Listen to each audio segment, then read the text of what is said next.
E vamos lá com o nosso quadro, que geralmente eu posto nos finais de semana, com respondendo aos inscritos. Vou falar bastante sobre Batman do DCU, Coringa do DCU, que o pessoal perguntou aí. 3 Coringas, olha aí, o pessoal quer que eu fale sobre isso. E ao mesmo tempo tem as aquisições. Bora lá. Thiago Lima, pra você qual o melhor filme da Marvel e o da DC? O da DC, obviamente, vou ter que escolher o Batman, eu fico sempre entre Cavaleiro das Trevas e The Batman. Tem dias que eu prefiro Cavaleiro das Trevas, tem dias que eu prefiro The Batman. Hoje eu tô preferindo mais Cavaleiro das Trevas, do Christopher Nolan, porque realmente é um filme que me marcou quando eu fui assistir lá na estreia. E realmente é um filme muito bom que consegue trazer muita coisa bacana envolvendo o Homem-Morcego. Então eu vou escolher esse. Agora da Marvel, eu confesso pra vocês que eu não sou muito fã dessa fase do MCU por agora. Tem bons filmes, né? Digamos assim, uma coisa que você fala, é tudo horrível. Não. Tem coisas muito, muito legais e tem coisas que eu não curto muito. Mas eu sou um cara que prefiro a geração anterior ao começo do MCU, com os filmes dos X-Men, do Homem-Aranha, da Sony e assim por diante. Não acho que é uma porcaria tudo aquilo, não acho que a gente precisa ficar desprezando. Eu gosto bastante do primeiro X-Men e do X-Men 2, que lá nos Estados Unidos é X2, X-Men United. É um bom filme. Ao mesmo tempo eu gosto dos trabalhos do Sam Raimi com o Homem-Aranha. O Homem-Aranha 2 realmente é um grande filme, sem sombra de dúvida, um dos melhores da Marvel. Mas tem um filme que pra mim ele é bem perfeitinho, assim, envolvendo esse universo desses personagens, que é o X-Men Primeira Classe. É um filme que eu não dava nada quando fui assistir, eu achava que, putz, vamos fazer uma espécie de prequel, como é que vão fazer essa parada? E no final das contas foi um grande filme, hein? X-Men Primeira Classe é um grande filme dos X-Men. Então não vou colocar como melhor filme, porque senão a galera me encheu o saco, mas colocar como filme preferido X-Men Primeira Classe. Eu gosto bastante desse trabalho, realmente é um bom arco de construção envolvendo o começo dos X-Men. Oliveira AZ, por que todo mundo odeia Batman 3 Coringas? Eu gostei e a arte é simplesmente espetacular. Então, tem um ponto muito importante que tem que ter o contexto para entender esse lance envolvendo 3 Coringas. Porque, veja, se é uma história que é estabelecida para ser uma espécie de Elseworlds, uma coisa que não se conecta com nada, que envolve cronologia, eu acho que é uma história bem interessante de você acompanhar. Eu gosto da narrativa, do trabalho do Jones e também do Fabio, que realmente é uma arte fantástica. É a melhor coisa que tem desse quadrinho. Então tem vários desenvolvimentos que são bem interessantes trabalhados ali pela dupla. Entretanto, a gente tem que levar em consideração o contexto de lançamento desse trabalho para você realmente considerar bom ou não, né? Porque o problema é que o Jeff Jones ele queria fazer uma coisa que não havia necessidade de fazer no universo do Batman, que é mexer com o Coringa. Esse conceito dos 3 Coringas, que você tem vários Coringas, que é meio que uma ideia que vai passando e não sei o que, é um conceito bem ruim se levado em consideração tudo que foi criado com o personagem, desde lá do tempo do Jerry Robinson, e foi perpetuado por figuras como o próprio Alan Moore, né? O Alan Moore ele pode desprezar super-heróis hoje em dia, mas é um cara que sabia respeitar muito bem a essência de vários personagens que ele trabalhava com o passar do tempo. Tanto é que os trabalhos que ele faz com o Superman são muito legais. O que ele fez com o Batman também é interessante. O pouco que ele fez, ele conseguiu deixar muito marcado, né, o universo do morcego, inclusive com a origem, entre aspas, do Coringa. Só que o problema do Jeff Jones é aquela questão dele querer inventar moda naquilo que não precisa. Ele sempre quer deixar a marca dele mudando alguma coisa no que envolve o personagem que ele está trabalhando. Ele sempre faz isso. Ele fez com o Flash, ele fez com o Lanterna Verde. O Lanterna Verde foi bem importante o trabalho que ele fez, a gente tem que reconhecer isso. Mas aí quando ele foi trabalhar o Homem-Morcego, principalmente na verdade antes, a Liga da Justiça, ele criou esse conceito dos 3 Coringas. Aí ele levou 5 anos para escrever essa história. Ele demorou pra caramba para explicar o que é o conceito dos 3 Coringas.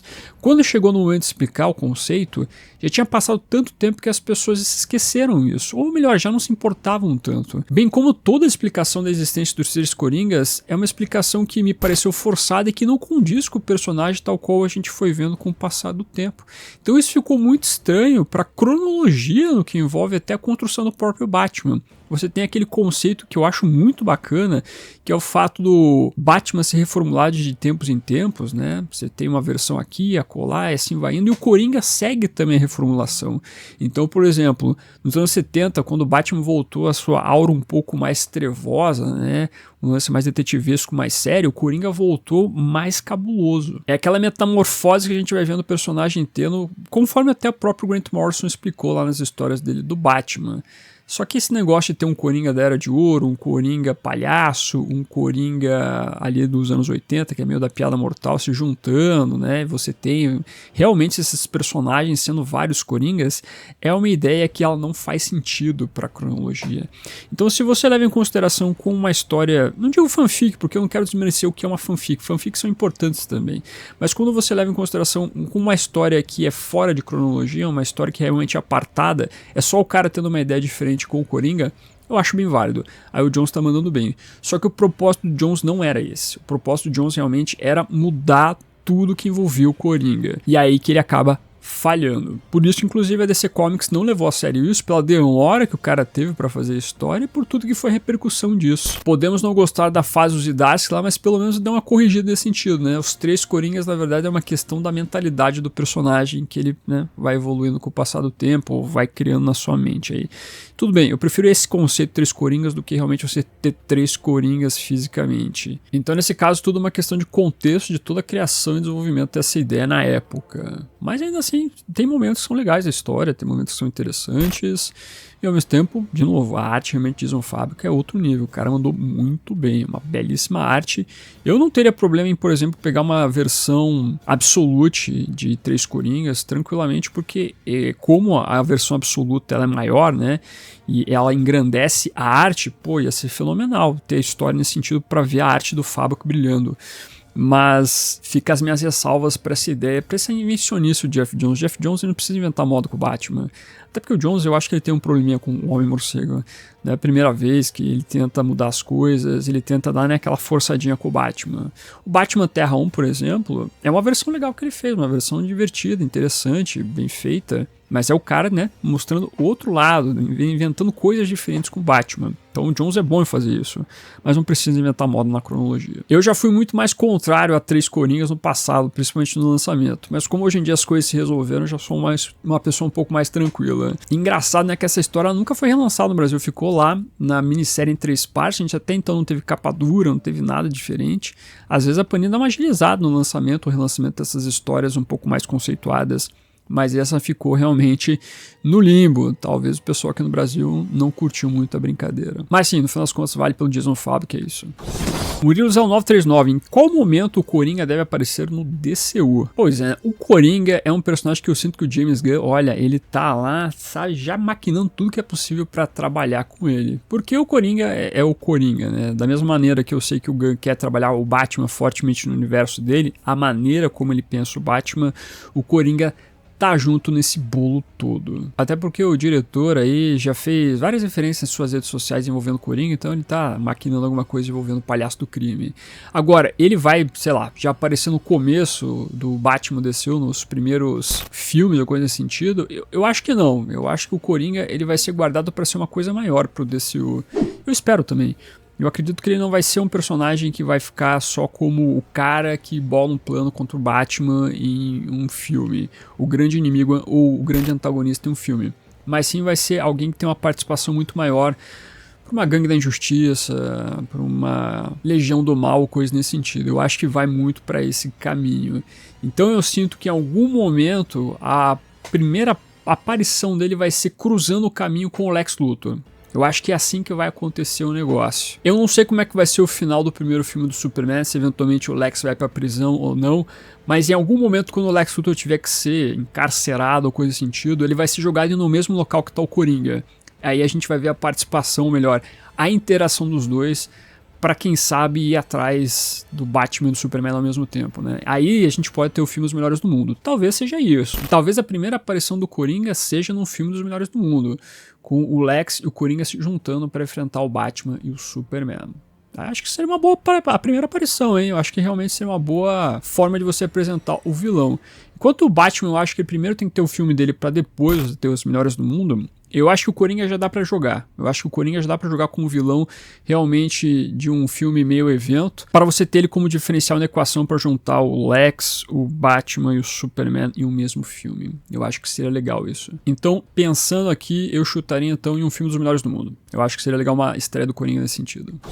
Vamos dar uma olhadinha nas aquisições agora. Chegaram uns quadrinhos aqui, começando com Os Melhores do Mundo, mais uma edição dessa revistinha batuta aqui do Mark Waid, que vale muito a pena a sua leitura, meus amiguinhos e minhas amiguinhas, já que a gente tá falando sobre os melhores do mundo aí com o Coringa aparecendo, nada melhor que traz essa ediçãozinha aqui, né, dessas revistinhas para você conferir então essa versão do Batman e do Superman com uma pegada da Era de Prata, né? É um título que realmente é uma das melhores coisas que tem envolvendo a DC recentemente. Chegou mais uma edição de A Saga do Batman, essa edição com essa capa aqui do Azrael já, né? O Bat de Ampovari com a sua armadura quase final, né? Na verdade é a final, eu diria. Aquela versão vermelha lá que aparece mais no finalzinho é quando já tá meio destruído o uniforme. Mas aqui então nós temos o final da cruzada. Depois nós temos, quem sabe, o Crepúsculo do Morcego. Não sei como é que a editora Panini vai renomear ou nomear o final da queda do morcego, mas aqui nós temos o fim, então, nessa etapa da queda. E aí nós começamos, então, um bom momento dessa saga, que é quando você tem o Bruce treinando. Já na edição de junho a gente já viu isso acontecendo. Antes disso você tem a busca, né, que ainda vai ser publicada nas próximas edições dessa revistinha batuta aqui, né. Então tá lá, meus amigos, mais uma edição, continuamos firmes e fortes com a saga do Batman, e aquela coisa, vida longa, a saga do Batman, né. Temos que continuar comprando aí pra essa revistinha fazer sucesso e chegar até a fase de Dark, mentira, não é pra tanto também. Até o final da Terra de Ninguém, hein? Eu tô torcendo, hein? Né? Vai dar certo. Em relação a quadrinhos, nós temos então também aqui este lançamento do editor Pocket Nankin, que é Bill Finger, A Sombra de um Mito. Esse trabalho aqui, basicamente, além de ser, obviamente, algo falando sobre tudo que foi o Bill Finger, sobre todos os problemas que ele teve aí para ser acreditado como realmente o criador do Batman, você vê a perspectiva muito do cara que ajudou a você colocar o nome do Finger lá nos créditos como o criador do Homem-Morcego, que é o Mark Nobelman. Ele fez uma campanha muito forte, um trabalho muito intenso para fazer toda a pesquisa envolvendo essa questão da acreditação, para chegar no resultado que a gente viu lá no período da série Gotham, né, ao mesmo tempo de Batman vs Superman, quando o Bill Finger realmente começou a ser, né, registrado oficialmente como um dos criadores do Homem-Morcego. Então você vê aqui o Mark Nobelman sendo quase que um protagonista também, né? O pouco que eu folhei aqui o gibi, você vê muito dessa perspectiva e ao mesmo tempo o contar da história que envolve o que é o passado do Finger. Então é um quadrinho assim que, sem sombra de dúvida, é importante para fomentar essa informação para o público, tal qual aquele que a gente teve da Editora Script no passado, os trabalhos do próprio Mark envolvendo o livro que ele lançou, que é um livro meio infantil, mas que é bem didático para explicar tudo isso. Você tem aquele documentário que foi lançado no Hulu, que é importante também. Então mais uma obra que acaba fomentando muito isso que é realmente necessário para as pessoas saberem, né? Então logo mais aqui, na semana que vem, já tem resenha no canal sobre essa obra da editora Pipoca Nankin lançado aqui, para a gente discutir com um pouco mais de afinco esse trabalho. Além do mais, meus amigos, chegaram aqui alguns colecionáveis. Lá na Amazon apareceram vários Funkos com valores abaixo de R$100, que é difícil a gente ter aqui, né, tendo em vista a questão de taxas e assim por diante. Mas lá apareceram algumas coisas bem legais e acabei pegando alguns Funkos, como por exemplo esse aqui da Mulher Gato que parece um boneco de pano. Tava R$50 esse negócio, então eu falei, pô, vou pegar pra coleção, né? Então achei legalzinho. Tem aqui também, né, outras versões, tem o Batman, Coringa, Arlequino. E além do mais, peguei aqui o que não podia faltar, a Mulher Gato de Batman Retorno, né? No finalzinho do filme, quando a personagem atirou, né, a máscara dela. Inclusive essa versão aqui vem com a máquina de dar choque, que ela acaba, né, detonando o Max Shrek. Tinha que ter essa versão aqui, né, junto com o Batman que tá sem o capuz dessa linha aqui da Funko. Essa versão de 85 anos também, né, então uma versão de aniversário. E não foram só esses dois Funkos, foram os que eu peguei para testar se realmente não seria taxado na própria Amazon. Algumas pessoas me perguntaram isso, né, sobre essa questão de importação pela Amazon. Você pode ser taxado?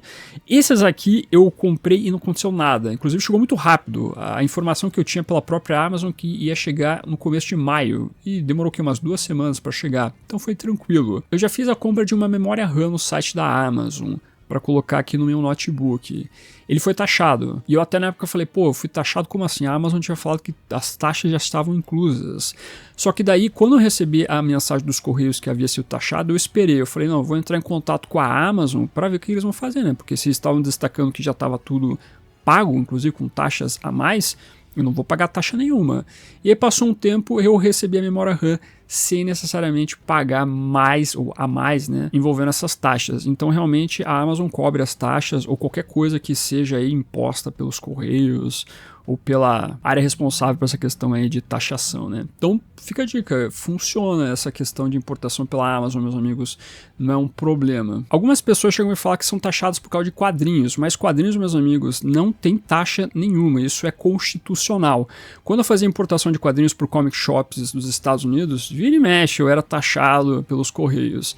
Aí eu ia lá e abria um protocolo falando, galera, isso não pode ser taxado, o artigo tal da Constituição Federal não permite que vocês taxem livros, periódicos, etc. Então, vocês não podem me taxar. Eu abria lá o protocolo, postava lá nos correios e depois de um tempo eles realmente liberavam. Então já fica a informação para você, toda vez que você for taxado por qualquer compra que envolva um livro, um periódico, algo nesse sentido, não pague a taxa. Abre uma reclamação, abre um protocolo lá no local onde você foi informado que há essa taxa para ser paga, e informe que você não pode ser taxado, porque constitucionalmente falando, não existe isso, show? Não pague taxa nenhuma sobre livro. Já basta o valor exorbitante que a gente tem aqui no Brasil mesmo, de quadrinhos, livros, etc, né? Fica a dica para vocês. Mas agora em relação aos outros produtos que sim, são taxados, esse a Amazon realmente cobre a taxa aí e você não precisa pagar nada a mais também. Show de bola? Então se eventualmente você quiser dar uma olhadinha em listas de Funkos aí que estão com um precinho bacana, dá uma olhadinha lá nos grupos de descontos do canal,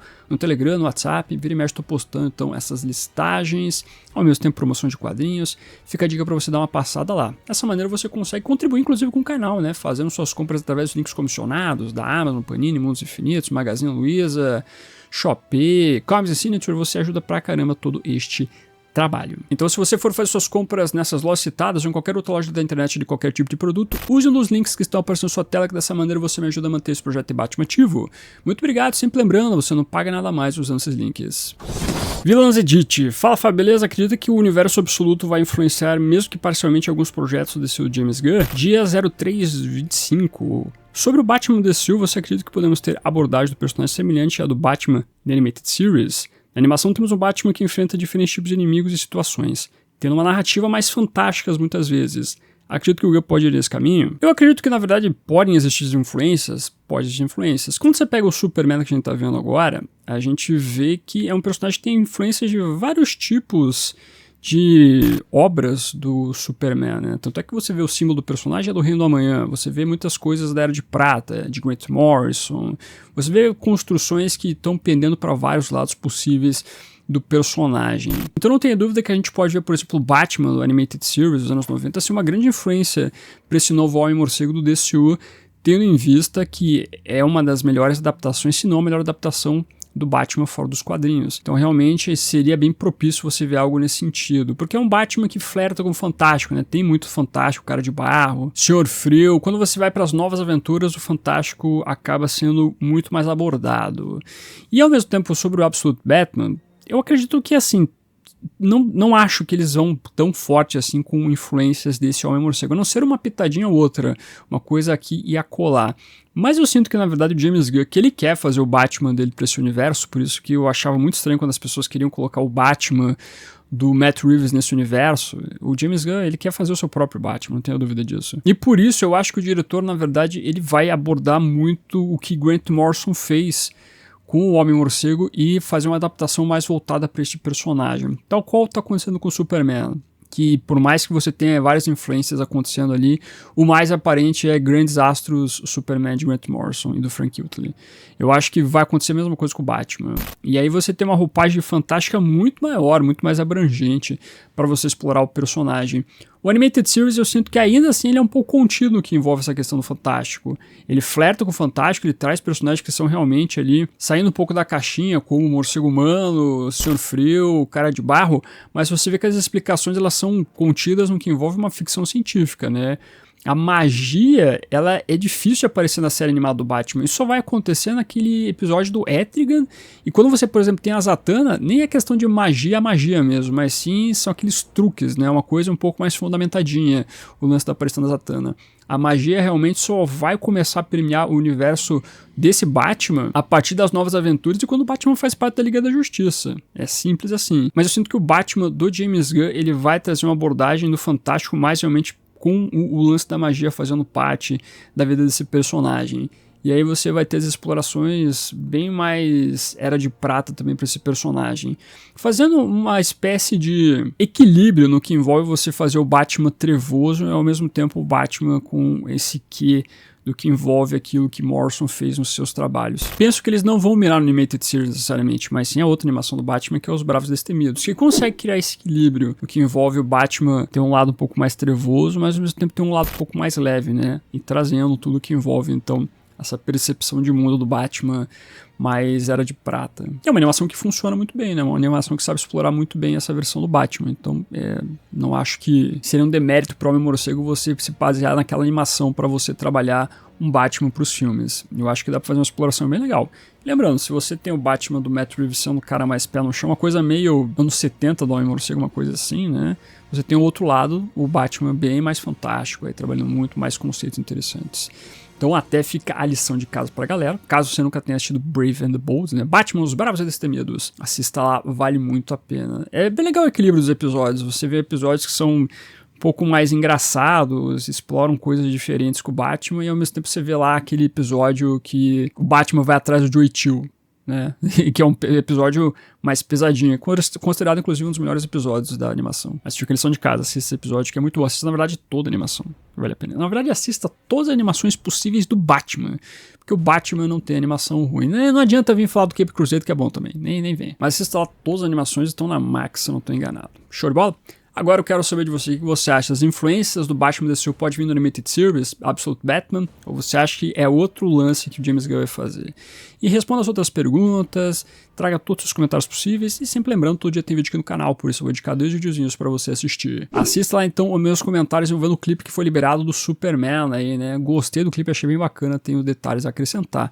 Também comentei os brinquedinhos aí que estão entregando parte da história, coisa que a gente já sabia, mas de qualquer maneira tá lá, dá uma olhada também nesse vídeo. Agradecendo como sempre os membros do canal, o pessoal que está aparecendo aqui embaixo, muito obrigado por ajudar a financiar esse projeto. Não esqueça de curtir esse vídeo, se inscreva no canal se você é um novo ou nova, que é o melhor lugar para você ficar muito bem informado sobre o universo do Batman. Isso vai ficando por aqui.